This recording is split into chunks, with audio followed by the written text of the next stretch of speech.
মোরগের ডাক শুনলে একটি কাজ করুন, আপনার মনের আশা পূরণ হয়ে যাবে। সহিহ হাদিস, মোরগের ডাক শুনলে একটি কাজ করুন, সঙ্গে সঙ্গে আপনার মনের একটি আশা পূরণ হয়ে যাবে ইনশাল্লাহ। সহিহ হাদিসের বর্ণনা আমরা অনেকেই জানি না। একটি হাদিস রয়েছে, যদি কোনো মানুষ মোরগের ডাক শুনে, ওই ডাক শোনার পর সে যদি একটি কাজ করে, শুধুমাত্র একটি কাজ, সঙ্গে সঙ্গে আল্লাহ তার একটি মনের আশা পূরণ করে নেবে। সহিহ হাদিস।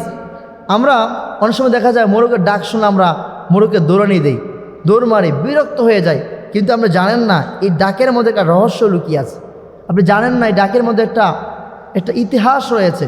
হাদিসটি হচ্ছে, যদি কোনো মানুষ মোরগের ডাক শোনে, মোরগ ফেরেশতা দেখে তখন ডাকাডাকি করে, মনে করেন আপনার নামে কোনো একটি সমস্যা আছে, জিটি হয়েছে, মামলা হয়েছে, যখন প্রশাসন আপনার বাড়িতে আসবে তখন আপনাকে যারা সতর্ক করতে চায়, আপনাকে যারা ভালোবাসে, আপনার প্রতিবেশী, তখন তারা আপনাকে বলবে এই আসতে আসতে আসতে, তখন আপনি কি করবেন? পালিয়ে যাবেন। ঠিক আমরা যে মোবাইল টিপছি, গুনাহ করছি, যাই করছি, এই ফেরেশতা যখন আসে আমাদের লিপিবদ্ধ করার জন্য, তখন মোরগ দেখে ডাকাডাকি করে, অর্থাৎ আমাদেরকে সিঙ্গেল দেয়, একটা মেসেজ পাঠায়, সাবধান সাবধান, তোমরা আর এগুলো করো না, ফেরেশতা আসছে, আল্লাহর বাহিনী আসছে, তোমরা এগুলো বাদ দিয়ে দাও। ঠিক এই মোরগের ডাক এই জন্য দেয়। এখন আপনি মোরগের ডাক শুনে কী করবেন? আপনি সঙ্গে সঙ্গে একটি দোয়া করবেন। আপনার মনের একটা চাওয়া, মনে করেন আপনার চাকরি হয় না, মোরগের ডাক শুনেন, বলেন আল্লাহ আপনি উত্তম রিজিকের ফায়সালা করে দেন, ইনশাআল্লাহ। সহিহ বুখারী বর্ণনা, আল্লাহ কবুল করে নেবে।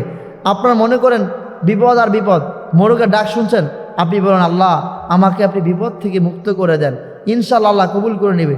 মনে করেন আপনার বিভিন্ন সমস্যা, পারিবারিক, সাংসারিক, আপনার বিভিন্ন, আপনি দোয়া করেন আল্লাহ মোরগের ডাক শুনছেন, আমাকে মুক্ত করেন, ইনশাআল্লাহ আল্লাহ মুক্ত করে দিবে। অর্থাৎ আপনার যে সমস্যা হোক, মোরগের ডাক শুনলে বিরক্ত হবেন না, তাড়িয়ে দিবেন না, কারণ সে আপনার উপকারের জন্য, সে আপনাকে মেসেজ দিচ্ছে, ফেরেশতা আসছে, আল্লাহর বাহিনী আসছে, তুমি আর পাপ করো না, আর আপনি তাকে তাড়িয়ে দিচ্ছেন। তাহলে আমরা কি করব? মোরগের ডাক শুনলে অবশ্যই দোয়া করব এবং সতর্ক হয়ে যাব, এখানে আল্লাহর ফেরেশতা আসছে, তারা আমাদের পাপগুলো, আমাদের কাজকর্মগুলো লিপিবদ্ধ করবে। তাহলে আমরা কি করবো? আজ থেকে এই আমলটা করব, ইনশাআল্লাহ আল্লাহ আমাদেরকে কল্যাণ দান করবে।